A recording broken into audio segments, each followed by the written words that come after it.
ئەمە داستانی لەدایکبوونی بزاوێکە، داستانێک لە نەگوتراوەکانی شۆڕشێک، داستان و مێژووی کەسانێک کە جیهان وەک ئەوان کەمی بەخۆوە بینیوە، داستانی هێز و ئیرادە و قەڵایەک بۆ ئازادی نیشتیمان، داستانی قوربانیدان و کۆڵنەدانی پشت بە پشتی سەرکردەکانی بارزان و یاوەرانیان، شۆڕشگێڕانێکی بێهاوتا و ئازا کە بە خۆڕاگریان توانیان قەڵەمی مێژوو بۆ تۆماری شکستی یەک لە دوای یەکی دوژمنانی داگیرکەر بجوڵێنن. ئەم داستانانە سەفەرێکن بۆ زیاتر ئاشنابوون بە شۆڕش و نەبەردیەکانی بەردەوامی بزاوی بارزان.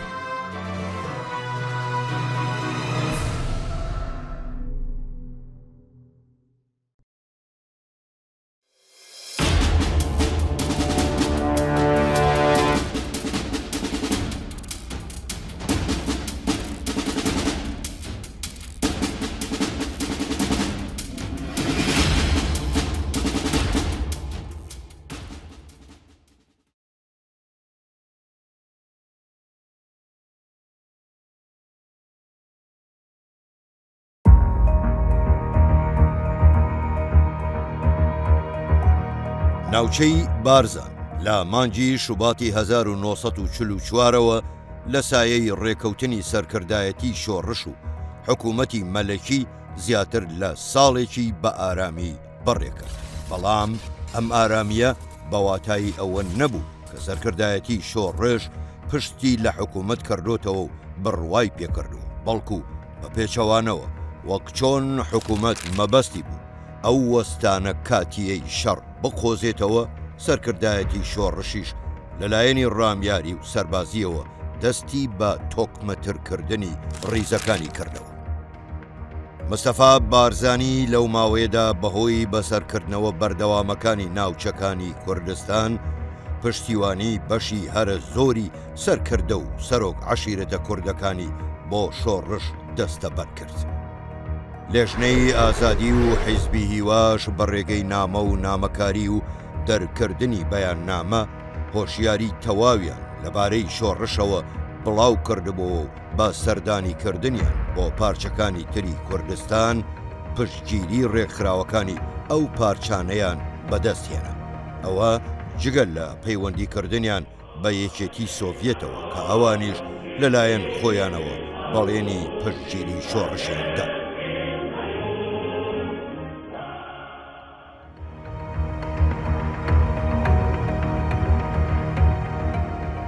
لە سەرەتای ساڵی 1945 پەیوەندیەکانی نێوان شۆڕش و حکوومەتی عێراق بەرەو گرژی چوون. دوای زنجیرەیە کۆبوونەوەی ئەندامانی لێژنەی ئازادی و کاربەدەستانی عێراقی و بریتانی لە ڕێکەوتی 22 نیسانی 1945 کۆبوونەوەیەک لە نێوان عیزەت عەبدولعەزیز و ژەنڕاڵ ساڵح سائب فەرماندەی گشتی سوپای مەلەکی ئەنجامدرا. دواتر لە هەولێر چاویان بە مەیجەر وڵسن ڕاوێژکاری سیاسی ئینگلیز کەوت. ئەگەرچی لە هەردوو کۆبوونەوەکە دڵنیایی تەواو بە نوێنەری شۆڕش درا کە حکوومەت هیچ نیازێکی خراپی بەرامبەریان نییە، بەڵام ڕووداوەکانی دواتر گزارشتیان لە بارودۆخێکی تر دەکرد. لە ڕێکەوتی 25 نیسانی 1945 دوای دیداری نهێنی لەگەڵ عیزەت عەبدولعەزیز ڕاوێژکاری بریتانی مەیجەر مۆر بۆ بینینی شێخ ئەحمەد بارزانی سەردانی بارزانی کرد. نوێنەری ئینگلیز وەک ئەوەی نیازی تێکدانی بارودۆخی هەبێ لە کۆبوونەوەکەدا بە گەوجی هەڵس و کەوتی کرد و بە شێخ ئەحمەد بارزانی گوت بە ناوی باڵوێزی حکوومەتی بریتانیاوە داوات لێ دەکەم چەک فڕێ بدەیت و گوێ لە مستی حکوومەتی عێراق بگریت. شێخ ئەحمەد بەو شێوەیە وەڵامی دایە: ئێمە فەرمان لە باڵوێزی بریتانیا وەرناگرین، هەر کاتێک بینیمان هۆزەکانی دەور و پشتمان چەکەکانیان دانا ئێمەش چاو لەوان دەکەین.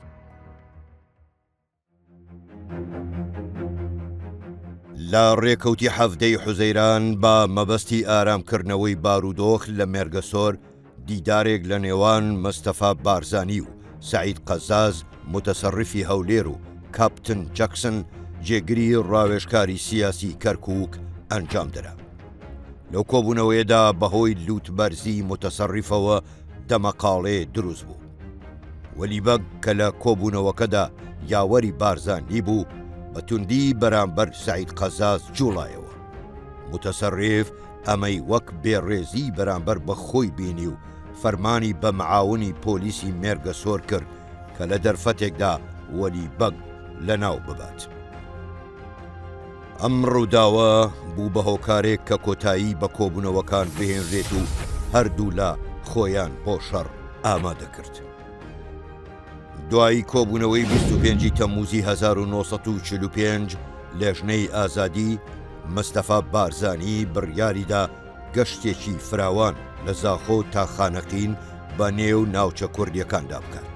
سەردانەکان لە 27 تەمموز دەستی پێکرا و تا 10 ئاب بەڕێک و پێکی بەڕێوە چوون.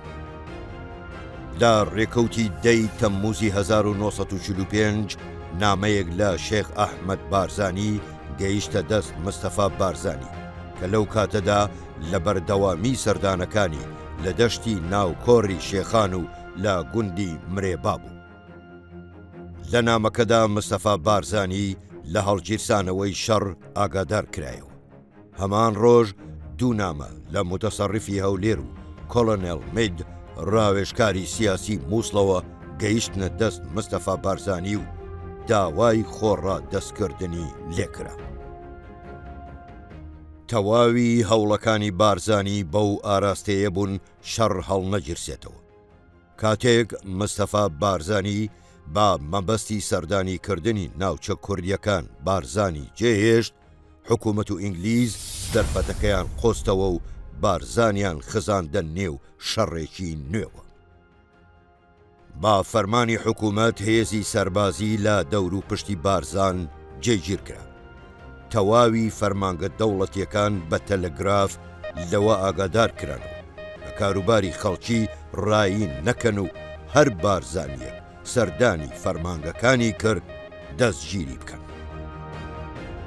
لە ڕێکەوتی 8 ئابی 1945 وەلیبەگ لەگەڵ 4 لە هاوڕێکانی با مەبەستی ڕاپەڕاندنی کاروباری هاوڵاتیان بە بێچەک و بێ ئاگاداری لە بڕیارەکەی حکوومەت سەردانی پۆلیسخانەی مێرگەسۆری کرد. معاونی پۆلیسخانە لەسەر ڕاستپاردەی پێشوەختەی متەسەڕفی هەولێر دەرفەتەکەی خۆستەوە و وەلیبەگ و حەدۆ بابۆکی هاوڕێی لە نێو پۆلیسخانەکەدا شەهید کرد. بەهۆی گەورەی پێگەی وەلیبەگ لە نێو بارزانیەکان خەڵکی ناوچەکە ڕاپەڕین و دەستیان بەسەر پۆلیسخانەی مێرگەسۆردا گرت و تەواوی پۆلیسەکانیش پەلبەست کران. لە ڕێکەوتی 8 ئاب مەستەفا بارزانی گەڕایەوە بارزان و کۆبوونەوەیەکی بەپەلەی لەگەڵ لێژنەی ئازادی ئەنجامدا. دواتر بەڕاوێژ لەگەڵ شێخ ئەحمەد بارزانی دیسان بە مەبەستی پێشگرتن لە هەڵگیرسانەوەی شەڕ بەیاننامەیەکی دەخاڵی بڵاو کردەوە بۆ تەواوی باڵوێزخانەکانی نان.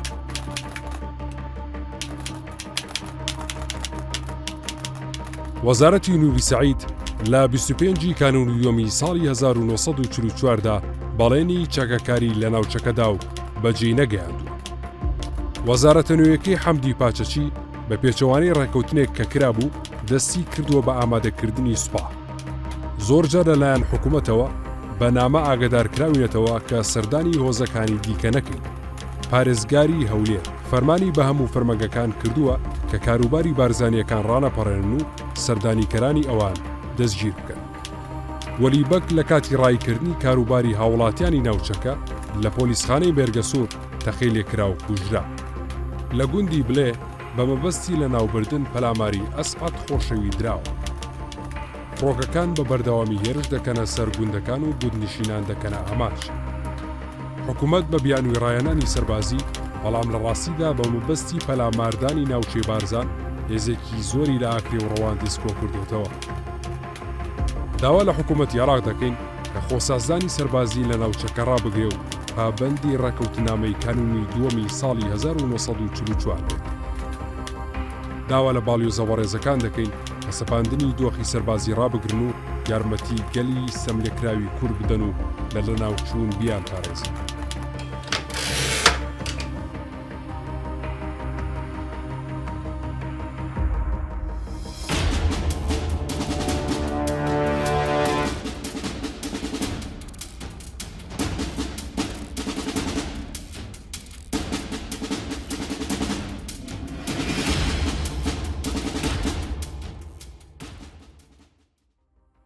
هەوڵەکان بە مەبەستی پێشگرتن لە هەڵگیرسانەوەی شەڕ سوودیان نەبوو. حکوومەت و ئینگلیز خۆیان بۆ شەڕ ئامادە کردبوو، مەبەستیان نەبوو لە بڕیارەکەیان پاشگەز ببنەوە. سەرنجام بە فەرمانی حکوومەتی عێراق سوپا بە مەبەستی گرتنی بارزان جوڵەی پێکرا. بەشی هەرە زۆری لیواکانی سوپا بەشداریان لەو هێرشەدا کرد، بە تایبەت دەستەکانی لیوای دوو فرقەی دوو کە زستانێکی تەواو لە چیاکان مەشقی سەربازیان پێدرا بوو. حکوومەت لە گشت لایەنێکەوە تەواوی ئامادەکاری کردبوو. ئەمجارەیان دڵنیا بوو لە سەرکەوتن، بە تایبەت کە لەلایەن هێزی ئاسمانی بریتانیاوە پشتیوانی باش دەکرد.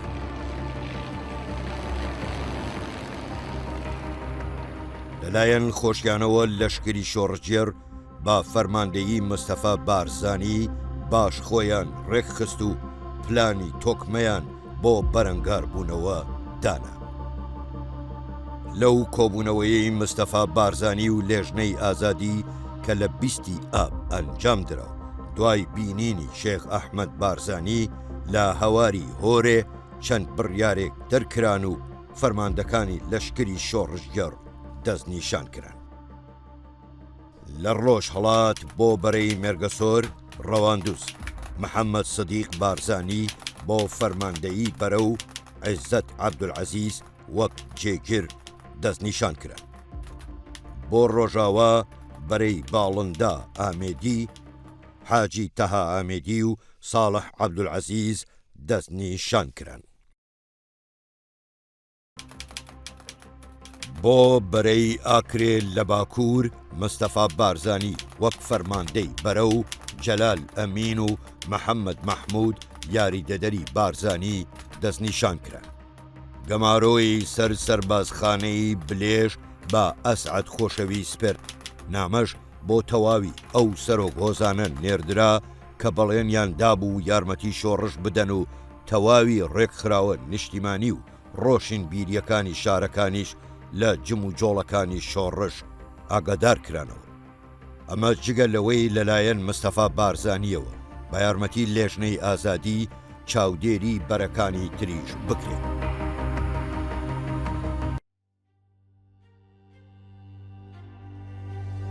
لەشکری شۆڕژگەر لەو قۆناغەی شەڕەدا ژمارەیان دەگەیشتە 5,000 چەکدار. لەوانە 3,000 هی شۆڕژگێڕانی بارزان بوون و 2,000یش لەلایەن هۆزەکانەوە ئامادەکرا بوو، بە تایبەت لە ناوچەکانی باڵاک، برادۆست و سێبار. برادۆستیەکان هێزەکەیان ناردە سەری بەردی بۆ یارمەتی شۆڕژگێڕان لە بەرەی نێوان دیانا و سیدەکان. زێباریەکانیش لە بەرەی ئاکرێ جێگیر کران و هێزەکانی باڵەکیش چوون بۆ پاڵپشتی بەرەی ڕەواندوس. هەرچی هۆزەکانی تر بوون بەشێکیان چوونە پاڵ حکوومەت و بەشێکیشیان بێلایەن مانەوە.